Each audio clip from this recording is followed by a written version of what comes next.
जय हिंद दोस्तों, स्वागत है एक बार पुनः आप सभी का अपने इस YouTube चैनल टॉपर गैलेक्सी में। दोस्तों इस वीडियो पे हम लोग एक बहुत ज्यादा महत्वपूर्ण टॉपिक को कवर करने वाले हैं जो कि बोर्ड एग्जाम में आपके काफी जो है बार पूछा गया है। तो यानी कि इसमें हम लोग बात करेंगे ट्रांसफार्मर के बारे में। देखिए यहाँ पर आप लोग अगर इस वीडियो को अच्छी तरीके से देख लेते हैं तो इससे संबंधित आपके जितने भी क्वेश्चन बनेंगे ट्रांसफार्मर से रिलेटेड, आपके सारे डाउट बिल्कुल इसी वीडियो में क्लियर होने वाले हैं। तो बोर्ड एग्जाम से पहले आप लोग इस वीडियो को बिल्कुल देख कर क्योंकि काफी ज्यादा बार यह पूछा गया टॉपिक है। ठीक है, तो चलिए हम यहां पर देखते हैं सबसे पहले दोस्तों कि ट्रांसफार्मर आखिरकार होता क्या है। उसके बाद मैं आपको यहां पर बताऊंगा ट्रांसफार्मर के प्रकार, इसका सिद्धांत, कार्यविधि, सारी चीजें एकदम बिल्कुल बेसिक से समझने वाले हैं। ठीक है, तो चलिए देखते हैं ट्रांसफार्मर क्या है। सबसे पहले समझिए तो ट्रांसफार्मर दोस्तों क्या होता है, एक ऐसी युक्ति है, आपको ऐसे देखिए सेम बोर्ड एग्जाम में लिखना है, सारी डाउट आपका यहां पर मैं बिल्कुल कर दूंगा क्लियर। ठीक है, तो ट्रांसफार्मर क्या है, एक ऐसी युक्ति है जो प्रत्यावर्ती वोल्टता को बढ़ा या घटा देता है। यानी दोस्तों जो ट्रांसफार्मर होता है ना,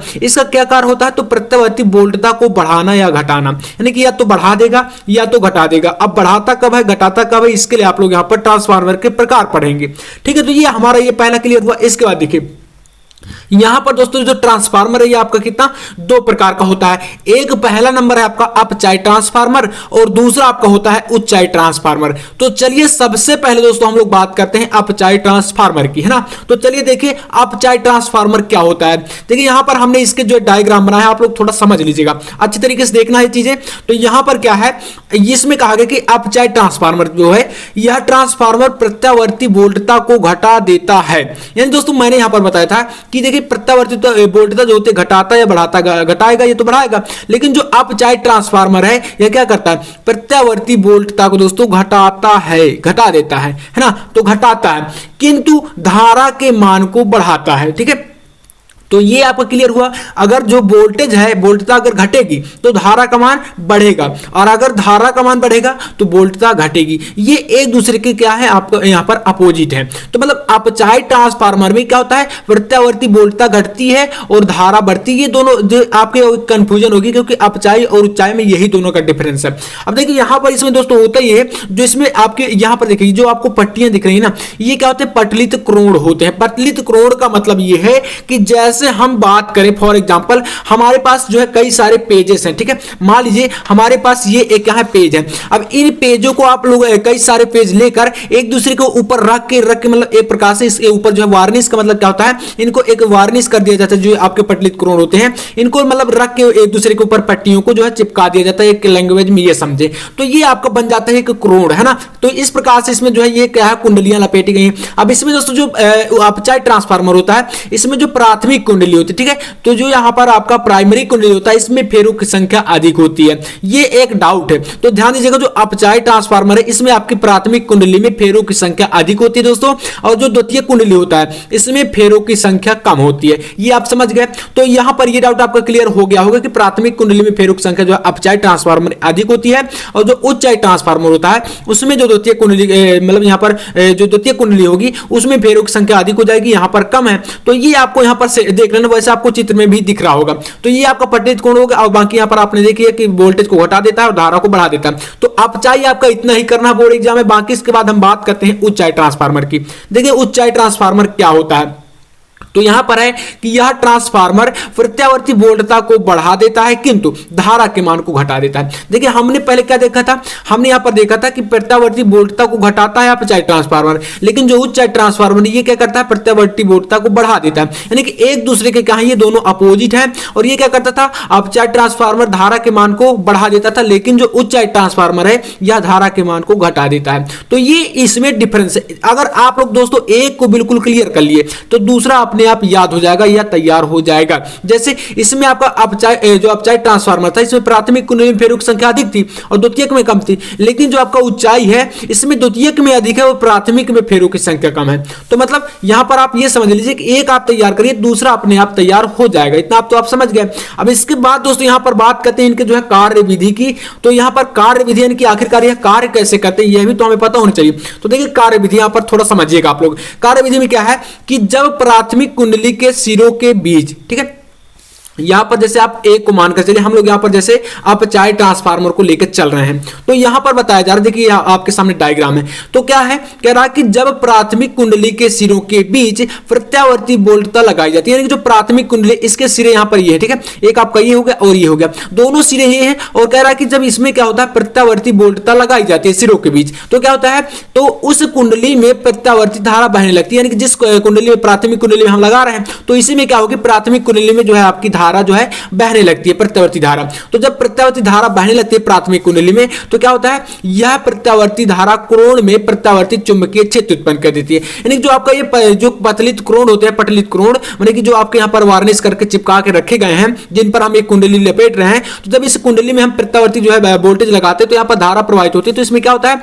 यहाँ पर प्रत्यावर्ती चुंबकीय क्षेत्र उत्पन्न हो जाता है ये कोण में। इसके बाद देखिए, जब ये आपका उत्पन्न हो जाता है, तो क्या होता है, आता द्वितीय कुंडली से बद्ध चुंबकीय फ्लक्स में बार बार परिवर्तन होने लगता है, जिससे उसी आवृत्ति की प्रेरित विद्युत वाहक बल उत्पन्न हो जाता है। यानी कि जब यहां पर ऐसा होता है दोस्तों, देखिए जब आपका प्राथमिक कुंडली में क्या होता है, प्राथमिक कुंडली में जब यहां पर क्या होता है, प्रत्यावर्ती वोल्टेज लगाया जाता है, तो इसमें आपका जो पटलित कोण है, इसमें क्या होता है, एक प्रकार का जो है मतलब बार बार जो चुंबकीय फ्लक्स में परिवर्तन होता है, और चुंबकीय फ्लक्स में जब परिवर्तन होता है, तो प्रेरित विद्युत वाहक बल द्वितीय कुंडली में उत्पन्न हो जाता है। तो ये आपका जो है फैराडे के नियम आपने पढ़े होंगे, वह भी काफी महत्वपूर्ण है, तो उसी के अनुसार होता है। तो अर्थात जब यहाँ पर इससे जो है वोल्टेज दिया जाता है और यहाँ समय प्राप्त हो जाता है, तो इस प्रकार से इसकी कार्यविधि हो जाती है। अब बात करें इसके सिद्धांत की, तो यार सिद्धांत भी समझना जरूरी है, क्योंकि जब आपका क्वेश्चन बोर्ड एग्जाम में आएगा तो बहुत ही अच्छे तरीके से करना है, लॉन्ग क्वेश्चन आता है ना। तो देखिए सिद्धांत क्या है, सिद्धांत में आपको समझना है कि माना ट्रांसफार्मर की प्राथमिक कुंडली व द्वितीय कुंडली में फेरों की संख्या क्रमशः एनपी व एनएस है।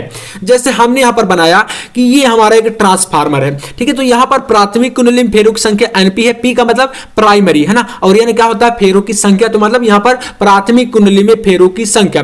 इसी प्रकार से यस का मतलब सेकेंडरी या द्वितीयक, तो एन का मतलब फेरों की संख्या, मतलब द्वितीय कुंडली में फेरों की संख्या। तो ये आपका बन गया। इसी प्रकार से ये डायग्राम है एक, तो यहां पर आपको ये समझ लें, तो ये आपका अपचाई का है, क्योंकि अपचाई ट्रांसफार्मर में प्राथमिक कुंडली में फेरों की संख्या अधिक होती है, तो अधिक फेरे हैं, और द्वितीय कुंडली में फेरों की संख्या कम होती है, इसलिए कम फेरे हैं। इसी प्रकार से उच्चाई ट्रांसफार्मर में क्या होता है, द्वितीय कुंडली में फेरों की संख्या अधिक होती है, तो इसलिए एनएस में जो है ज्यादा है, और एनपी में आपके कम है, क्योंकि प्राथमिक कुंडली में फेरों की संख्या कम होती है। तो ये आपके डायग्राम है। अब देखिए इसके बाद क्या करना है आपको, यहां पर लिखना कि यदि कुंडली के प्रत्येक फेरे से बद्ध चुंबकीय फ्लक्स फाई हो, मतलब जो कुंडली होती है इसमें जो आपका चुंबकीय फ्लक्स है वह अगर फाई हो, तो फैराडे के विद्युत चुंबकीय प्रेरण नियम से, देखिए यहां पर आपका फैराडे का विद्युत चुंबकीय प्रेरण का नियम लग रहा है। अब यह नियम क्या कहता है, तो देखिए यहां पर यह आपको बता रहा है कि ईपी इक्वल टू, ईपी मतलब यहां पर प्राथमिक कुंडली में विद्युत वाहक बल, ठीक है, ईपी मतलब प्राथमिक कुंडली का जो विद्युत वाहक बल है, ई का मतलब क्या होता है, विद्युत वाहक बल, और पी का मतलब प्राइमरी, तो ये आपका होता है यहाँ पर equal to minus N P D phi upon D T, ठीक है, तो ये आपका हो जाएगा इक्वल टू यहाँ पर N P D phi upon D T. तो ये आपका जो है फैराडे के नियम से है, ठीक है, तो फैराडे का नियम आपने पढ़ा ही होगा, ठीक है, तो ये आपका हो गया। और यहाँ पर इस प्रकार से इसको आपको इक्वेशन नंबर 1 यानी कि फर्स्ट समीकरण मान लेना। अब ठीक इसी प्रकार से आपका जो प्राथमिक कुंडली में तो हो गया, इस ऐसा ही आपका द्वितीय कुंडली में भी होगा। तो अब आपको यहाँ पर लिखना है कि ठीक इसी प्रकार जो है द्वितीय कुंडली में प्रेरित विद्युत वाहक बल, यानी कि आपको द्वितीय कुंडली में भी, जैसे हमने यहां पर देखा कि प्राथमिक कुंडली में तो हो रहा था, तो हमारा द्वितीय कुंडली में भी आपका विद्युत वाहक बल होगा। तो यहां पर अब हमें निकालना है द्वितीय कुंडली में विद्युत वाहक बल। तो चलिए इसको भी हम लोग यहां पर निकालते हैं। तो अब देखिए यहां पर हमने जिस प्रकार से इसमें लिखा था, क्या लिखा था हमने, तो प्राथमिक के लिए ईपी लिखा था, तो हम लोग यहां पर द्वितीय के लिए क्या लिखेंगे, ईएस लिखेंगे। तो यहां पर आपका हो जाएगा ईएस और इक्वल टू, यहां पर क्या है माइनस एनपी है, तो यहां पर हो जाएगा माइनस एनएस, क्योंकि द्वितीय कुंडली ले रहा है, इसका अपोजिट रहेगा ना, ये द्वितीय कुंडली के लिए हम लोग निकाल रहे हैं, तो एनएस और ये आपका डी फाई अपान क्या हो जाएगा, डी टी हो जाएगा। तो ये आपका डी फाई अपान डी टी ये हो गया। तो इसको आप समीकरण 2 दे दीजिए। अब इसको समीकरण 2 दे देंगे तो आपको करना क्या, इसमें लिख देना कि समीकरण 1 में जो है 2 का भाग देने पर, इतना आप लिख दीजिए बस। तो यहां पर लिखेंगे समीकरण, ठीक है, समीकरण 1 में 2 का भाग देने पर, ठीक है, तो यहां पर भाग देने पर ऐसा कर देना है। भाग देने पर कर दिए। अब देखिए यहां पर जब भाग देंगे आप लोग तो क्या निकल के आएगा, एक इसका परिणाम अनुपात निकलेगा। मतलब ईपी आपका यहां पर समीकरण 1 है तो आपका ईपी ऊपर रहेगा और बटे में आपको यहां पर ईएस यानी कि इसका भाग दे रहे हैं आप लोग, तो ईएस इक्वल टू आपका यहां पर देखिए एनपी और यहां पर आपका बटे में एनएस डी से डी डी कैंसिल, यहां पर माइनस से माइनस कैंसिल, तो यहां पर एनपी अपान एनएस ये बचेगा और ये आपका एक प्रकार से अनुपात हो जाएगा, परिणाम अनुपात। तो आप इसको समीकरण 3 भी मान सकते हैं या आप इतना कर सकते हैं। ये फार्मूले जो है आपके न्यूमेरिकल सॉल्व करने में बहुत ज्यादा काम आएंगे। ठीक है, तो इसके बाद आपको यहां पर देखिए क्या लिखना है, तो इसके बाद आपको यहां पर लिखना है कि यदि प्राथमिक कुंडली का प्रतिरोध नगण्य हो, जो प्राथमिक कुंडली है उसका अगर प्रतिरोध नगण्य है तो प्रेरित विद्युत वाहक बल जो होगा वह ईपी उसके सिरों के बीच आरोपित प्रत्यावर्ती वोल्टता वीपी के बराबर हो जाएगा। यानी जो ईपी का मान होगा वह वीपी के बराबर हो जाएगा। ठीक इसी प्रकार से जो ईएस का मान होगा वह वीएस के बराबर हो जाएगा। तो इसमें हमने क्या दिखा, हमने यहां पर लिखा था जो ईपी है वह क्या होगा, यहां पर बताया गया है कि ईपी का मान जो वीपी के बराबर है, तो यानी ईपी की जगह पर आप क्या कर सकते हैं, वीपी कर सकते हैं और ईएस की जगह पर आप वीएस कर सकते हैं। बस यहां पर आपका एनपी इक्वल टू एनएस हो जाएगा और यहां पर ये आपका एक प्रकार से ये अनुपात बन गया। बाकी अगर आप चाहें तो ये बराबर, तो ये आपका इसमें भी ईपी अपान ईएस कर सकते हैं। तो ये आपका एक प्रकार से पूरा जो है अनुपात के रूप में बन गया। अब इसको फार्मूले को आप जैसे चाहें तो यूज कर सकते हैं। अगर आपको यहां पर शक्ति गुणांक निकालना तो शक्ति गुणांक भी आप निकाल सकते हैं। तो बस इतने सारी चीजें आपको यहां पर ट्रांसफार्मर के अंतर्गत करनी है। अगर शक्ति गुणांक की बात करें तो द्वितीयक शक्ति जो है मतलब द्वितीयक कुंडली में और प्राथमिक कुंडली में आपको शक्ति निकालना है, तो आप यहां पर इसमें धाराएं लेंगे, बस इसके बाद यहां पर निकाल सकते हैं। बाकी जो आपका ज्यादातर यूज में आता है वो आपका यहीं तक आता है, तो इतना आपको कर देना। बाकी जो डायग्राम है उसको बना देना है, इतना ही आपका काफी ज्यादा नंबर आपको दिला देगा। ठीक है।